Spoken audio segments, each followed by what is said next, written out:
Hello all, how are you?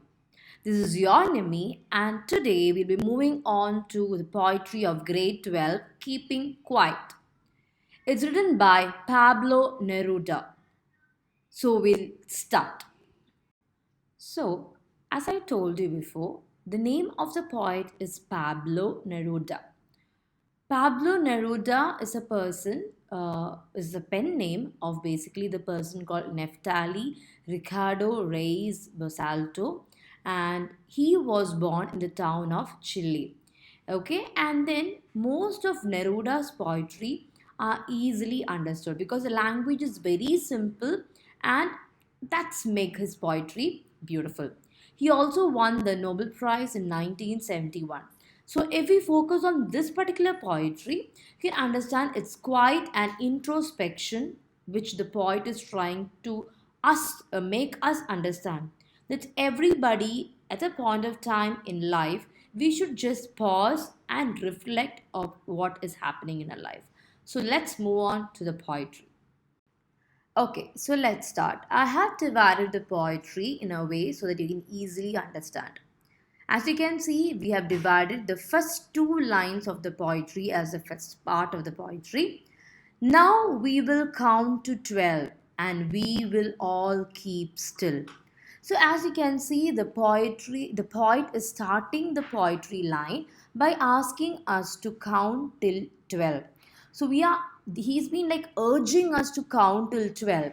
And what are you supposed to do? We should count till 12 and be still. Okay. Now, why did he choose the number 12? Can be a question in everybody's mind. The reason can be 12 hours. Normally, we say in the clock we have 12 number, 12 rules. You can also have the like zodiac sign of 12. It can be anything. 12 is also a number for prosperity, etc. But anyway, from these two lines, we can understand the poet is asking us to prepare for what? To be in the state of silence. Now let's move on to the second part. For once on the face of the earth, let's not speak in any language.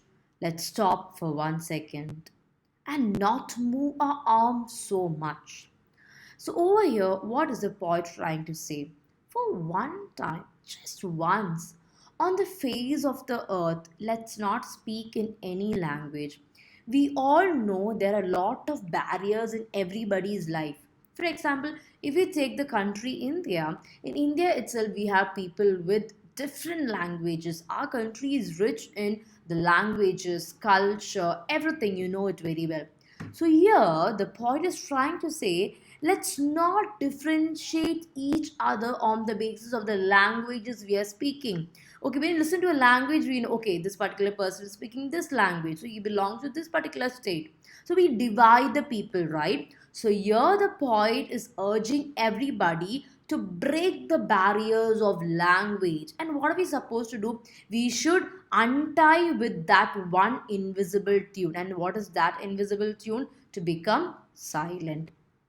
Let's stop for 1 second and not move our arms so much. So he's saying, yeah, we all have an identity of this particular state, of a country, etc. But whatever it is, for that 1 second, let's just pause. Let's just stop. And what are we supposed to do? Just be in the moment of silence. Okay, so what he's also trying to say, yes, it's so important to say we belong to this particular country or thing, but then more important is we should have the identity of human being, and we all belong to Mother Earth. The thought should come in.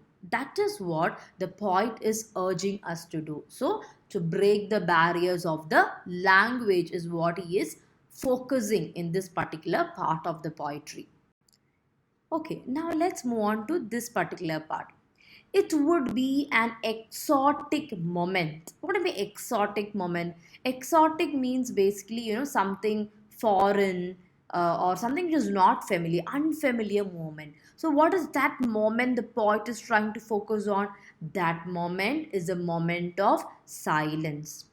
It would be an exotic moment without rush, Without engines, we would all be together in a sudden strangeness. So here, the poet is speaking about to be in that unfamiliar moment without us. See, we all are like so busy, right? We are so busy like accomplishing our work, getting up, just like a machine we are.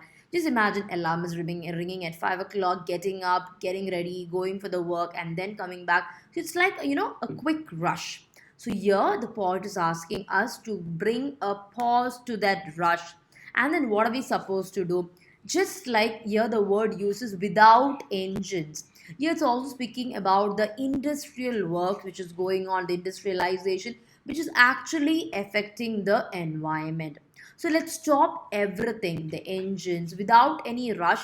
We would all be together in a sudden strangeness. The strangeness is speaking about, that silence. And what are we supposed to do in that silence?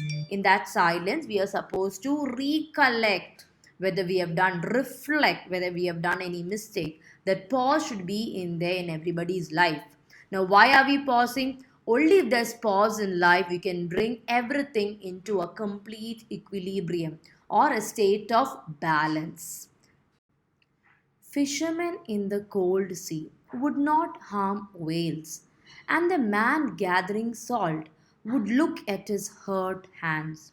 So, in this part, we actually understood till this part that the poet is urging to be in the state of balance, bringing balance in the life.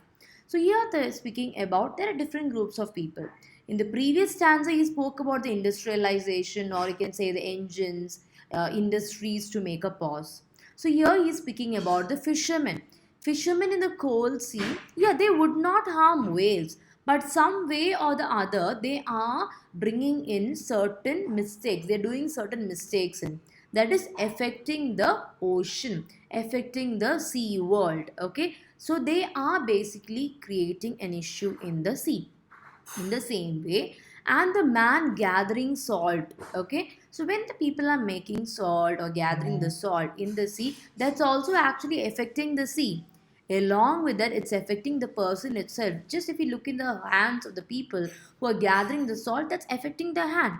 Okay, so basically we are working so hard and basically hurting ourselves.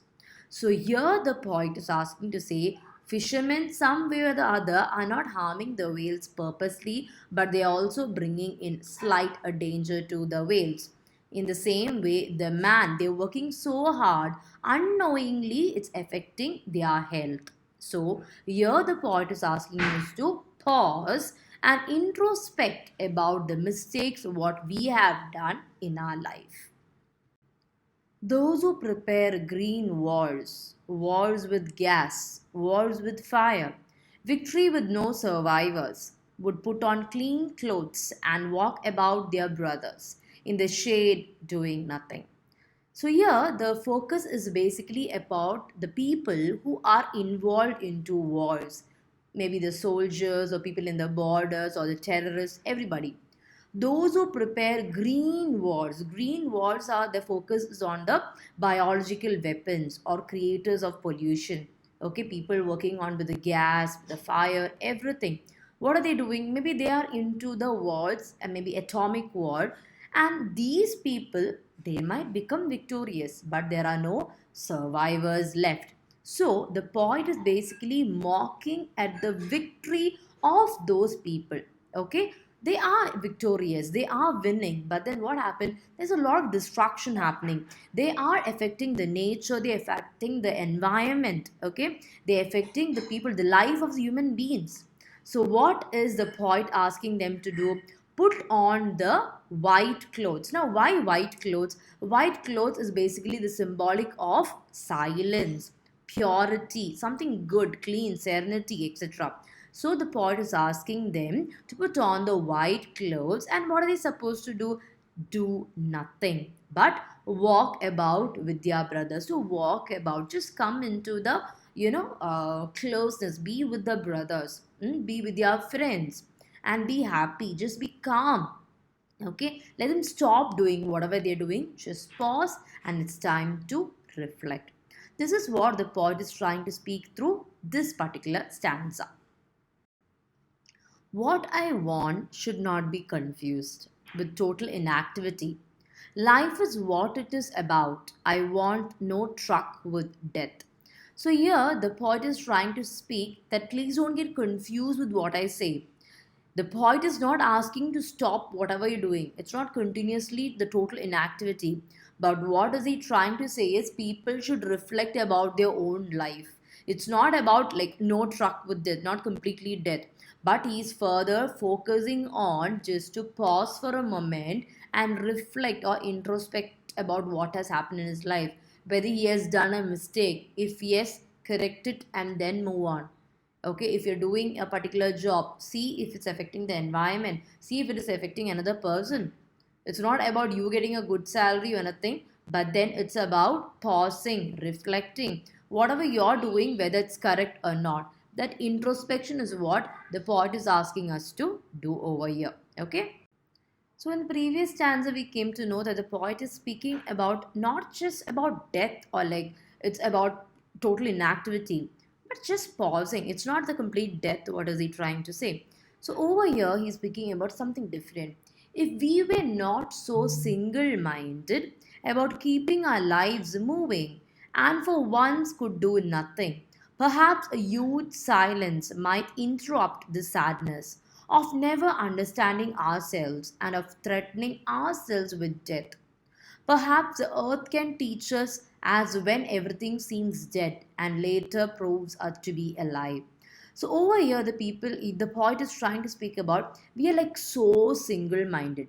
Okay, we are always so busy in achieving our goals, right? It's always moving. Okay, I'm in a particular position, I have to complete this particular responsibility, I have a responsibility as a student, as a child, as a father, as a mother, etc. But at for one point of time, once we could just stop everything and perhaps be in a huge silence. Okay, it can be anything. Okay, it might interrupt the sadness of never understanding ourselves. At a point in time we are just going through the same path. Okay, not knowing like is the path what I've chosen is correct or not.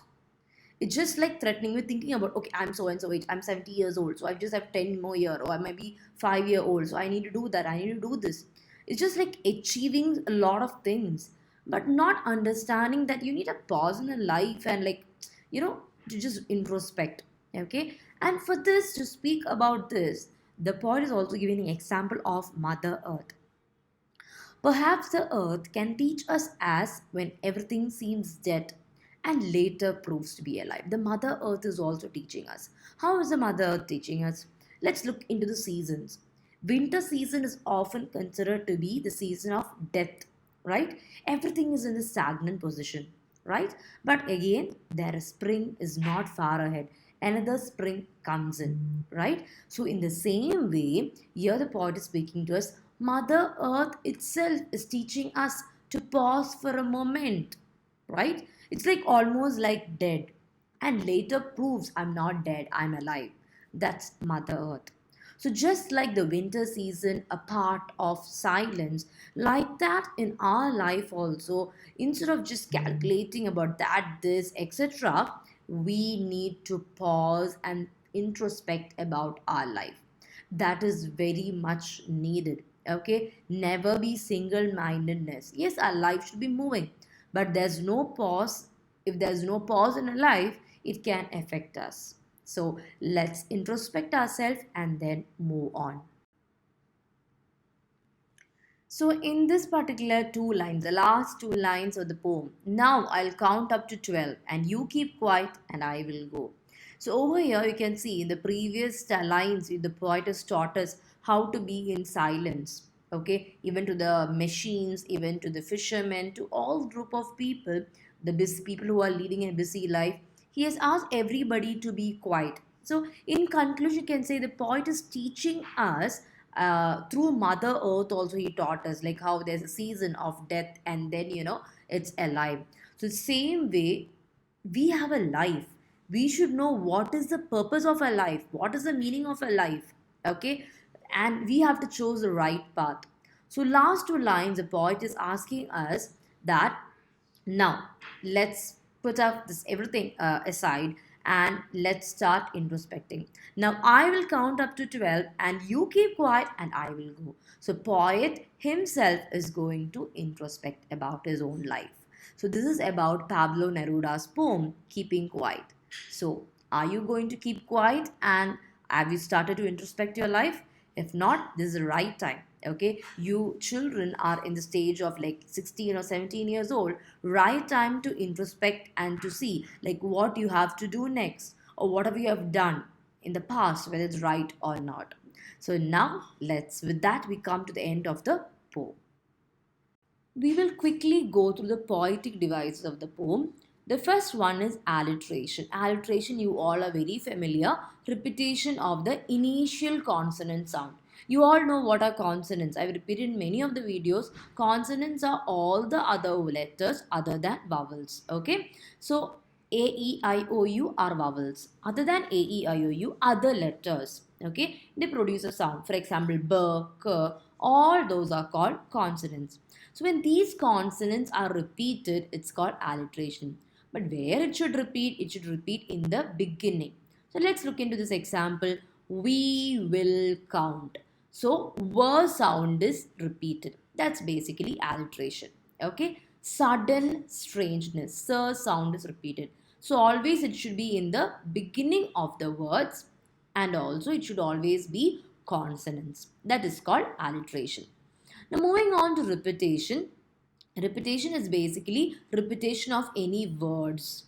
Okay, of any words are basically called repetition. Don't make a mistake. It's a repetition means repetition of the whole word. Okay, alliteration was one sound, but repetition of the whole word. See over here example, without rush, without engines. The word without is repeated.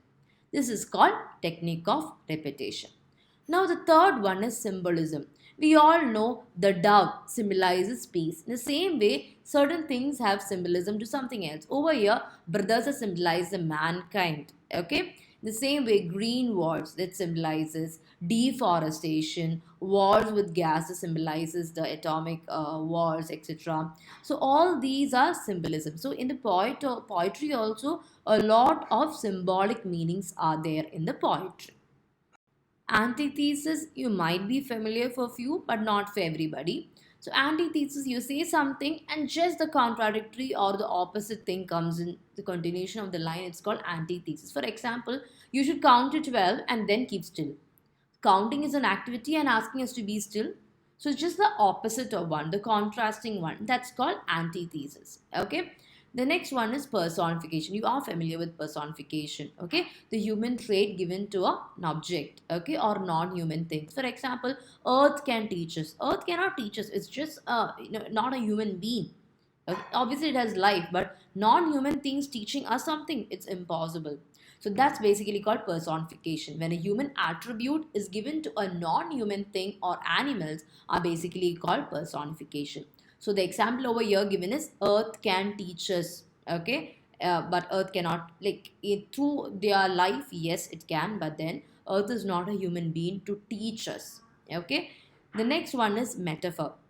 Metaphor is basically comparing two things, okay, that aren't alike but do have something in common, okay. So basically over here the shade in the poetry, it refers to protection over here. You know, tree gives us shade and all we say, but then here the shade also refers to the protection which is given, okay. That's metaphor. Two totally unlike things coming together is called metaphor. For example, if you can say she is a tiger, it doesn't mean that she is actually a tiger, but maybe the ferocious nature of her is being compared to a tiger, like that. That's basically metaphor. Enjambment is the continuation of one line in the poetry to the next line, like then to the other line without much of the punctuations is called enjambment. Okay, continuation of one line sentence of a poetry to the next line. Okay, in the poetry, like continued without any punctuations in between, it's called enjambment. Every time I've got a lot of comments from the people stating that what are the important questions of the poetry. So I thought now on I'll also include the important questions. So question number one, what does the poet want us to do in the poetry keeping quiet? So what does the poet want us to do in the poem keeping quiet. So in the first question, what answer can we write? You can say the poet is just want us to introspect about our own life instead of being busy, to pause and reflect about what we are supposed to do in their life, whether we have chosen the right path.